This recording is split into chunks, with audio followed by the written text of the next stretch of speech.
Ito pala yung may nagpaalala sa viewer natin. May suggestion the other day si Venerable Ronald Llamas na mag-conduct daw kayo ng Thanksgiving tour. Isama niya raw si Senator Risa Ontiveros at saka si former Vice President Lenny Robredo. What do you think of this proposal? Magandang idea yan. At dati nang sinabi niyan ni Sec Ronald, na kaming tatlong ng mga female opposition na kasi nga nung after the elections, wala nang gaanong time noon, parang hindi na uli nakipag-engage dun sa kakamping base except on certain occasions. And so why not do that as a means of further revitalizing the opposition and further enhancing the visibility of the opposition. Kasi ganyan yung mga tanong, nasaan ang opposition? Bakit kadalasan tahimik? And kaya nga meron isang kampo ngayon na sila na ang nagkiklaim na sila ang opposition, na hindi naman namin talaga papayagan yan. Kami ang opposition, pero kailangan talaga na maging mas visible.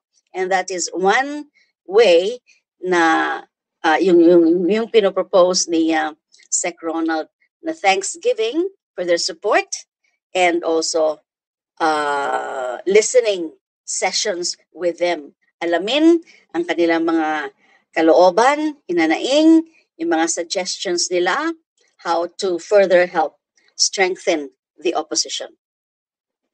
Okay. Kung kayo po, ang desisyon niyo sa ngayon hindi tumakbo sa pagka-senador, inanunsyo ni Vice President Sara Duterte recently, yung tatlong Duterte, tatay niya, dalawang kapatid, tatakbo sa Senado sa 2025. Unang-una, are you taking this seriously? What are your thoughts on this po? Ang initial reaction ko is, to doubt its seriousness. Ano ba yan? Pakulo lang ba yan? Gimmickry lang ba yan? Or pero ding bluff? Diversionary rin ba yan? Pero, hindi dapat tayo maging kampante. Kasi what if seryosohin nila? And then alam naman natin na yung nila is para lang makita ng mga tao na nandyan pa sila. Na kumakapit sila, kapit-tuko sila sa kapangyarihan. Pero tingnan nyo naman, for example, si Mr. Rodrigo Duterte himself, ilang beses na niya yan nasabi na wala na siyang balak tumakbo, especially for national position, dahil matanda na nga daw siya. At bakit mukhang nag-iiba na naman? So siguro hintayin din natin yung hanggang filing of certificates of candidacy kasi pwede pang mga magbago yan kung ano-ano na naman ang mga iisipin nila just to really create some confusion, to mislead people, to wreak some havoc in our political system. Nakaka-insulto yan sa ating political system. Alam naman nila na problema na yung proliferation ng mga political dynasties. Sa Senado lang, meron na tayong mga nakikita dyan na mga members of political dynasties. And then dadagdagan nila and lalampasan pa nila dahil tatlo sila. Yung iba, dalawa lang eh. Either mag-ina, magkapatid. Pero ito, tatlo na sila. Isang ama, dalawang anak. Masyado nilang binabastos yung ating political system. At lalo na binabastos nila yung konstitusyon. Malinaw naman sa konstitusyon na bawal dapat ang political dynasties. Ang kulang lang ay yung enabling law. Kaya kasalanan talaga ng Kongreso na after so many years, after the enactment of the 1987 Constitution, kaya hindi pa rin ginagawa yung mandato sa konstitusyon na dapat mag-enact ng anti-dynasty law. Kaya lumalala ang problema natin tungkol sa political dynasties. For every elections, dumadami yung mga magkakapamilya lang na sabay-sabay na nagkakandidato sa local positions, lalo na iba-ibang posisyon, governor, congressman, mayor, vice mayor, councilors, and then sa Senate, sa House of Representatives, ilang persyento na ng mga members of House of Representatives ang nanggagaling lang sa mga pamilya. Lumalala dahil wala yung batas. So, pero malinaw yung spirit ng konstitusyon. maski ba naman yung spirit ng konstitusyon, hindi nila kayang galangin o respetuhin. And then here comes the Duterte clan na, hoy, tatalunin namin kayo kasi kami tatlo, kayo dalawa lang, kami tatlo. So ano to? Bastusan na ng harap-harapan sa ating konstitusyon tsaka sa ating political system. Ang daming aayusin sa political system, lalo mo pang pinapalala. Tsaka isa pa, ang ano nila is that kung if they are offering themselves to national positions or taking any national seat, ang premise is that gusto mong makatulong, gusto mong magdala ng mga solusyon sa mga sari-saring problema ng bayan. Marami po ang mga problema natin, kasama na dyan yung escalating conflict natin with China sa WPS, kasama na dyan yung lumalala rin yung mga kagimbal-gimbal na mga nadidiskubre tungkol sa Pogo. Nandyan din yung mga elusive fugitives from justice. Now, itong mga sinasabing tatakbo sila for Senate, meron ba sila talagang mga tunay at maayos na magiging mga solusyon when they get elected? Don't they realize that they are part of the problem? Marami silang problema na iniwan nung nakaupo yung kanilang tatay na na-inherit ng kasalukuyang administrasyon. And then ngayon, tatakbo sila sabay-sabay. Pwede, magkaroon naman sana sila ng, it's more than delicadeza. It's not just simply a case of lack of delicadeza. It's simply lack of care about our country na ginugulo nila. They're trying to confuse, mislead, and create havoc in our political system. Dito sa basa niyo sa ginagawa nila, yung intent to wreak havoc. More specifically, why do you think they're doing this? Yung assuming na seryoso sila. Is this more about self-preservation, protection, or to further destabilize the administration? Anong tingin niyo po rito? All of that. Especially self-preservation. Kasi nakikita nila, lalo na kung halimbawa magkaroon na nga ng warrant of arrest against kay Mr. Duterte. And then sa mga, diba, may mga umaalis na mga kaalyado nila sa PDP laban.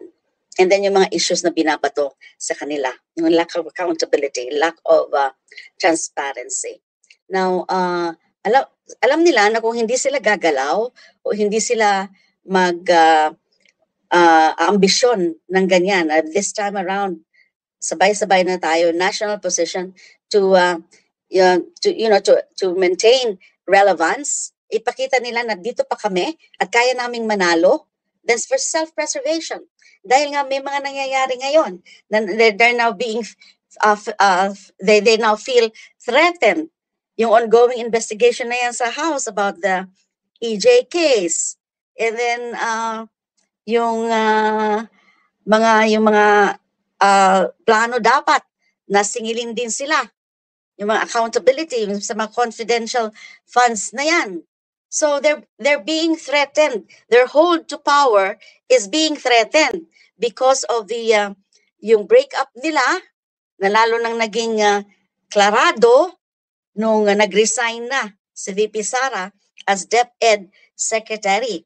So tuluyan na siyang lumabas doon sa kusina ng unit team, nawala na yung unit team, and para lalo nilang ipakita na kaya pa rin nila na manalo para umiwas sa mga accountability, lalo na sa ICC at lalo na sa usapin ng corruption.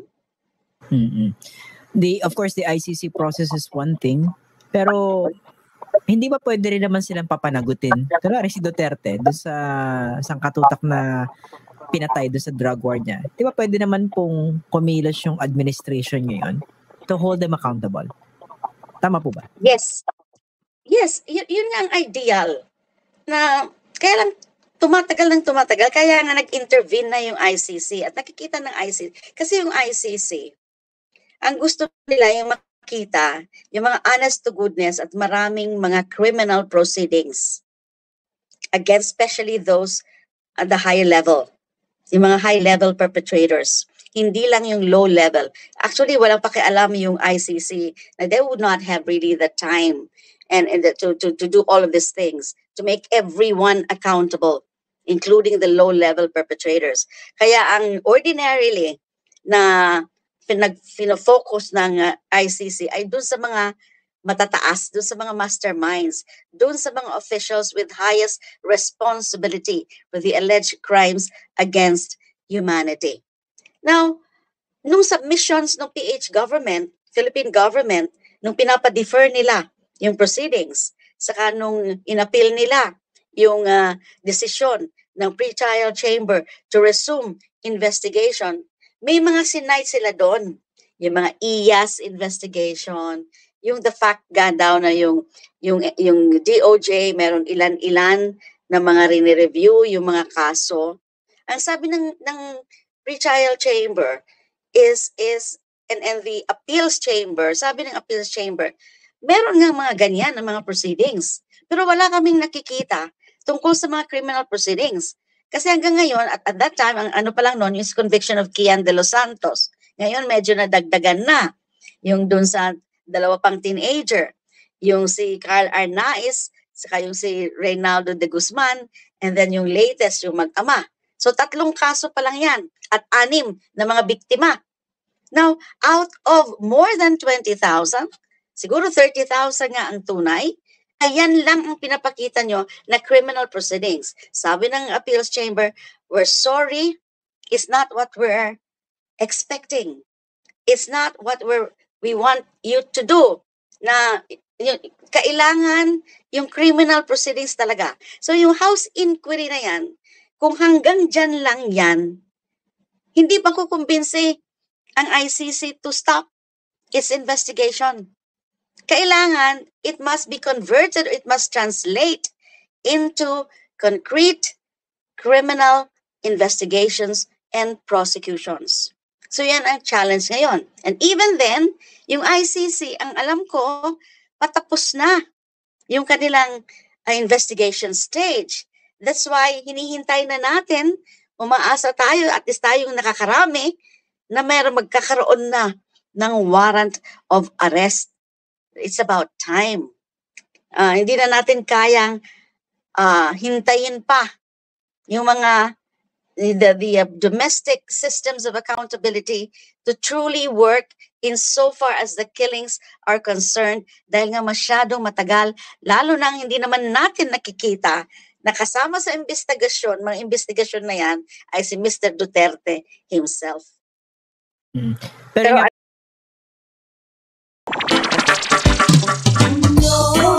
may hulanong salita na ang ibig sabihin dito ay ang pagkakaisa.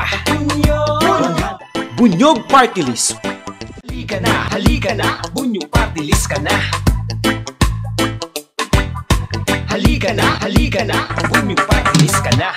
Sa susunod, ang atinang suportahan, Bunyog Party List, nagtataguyod ng katotohanan, lumalaban para sa bayan.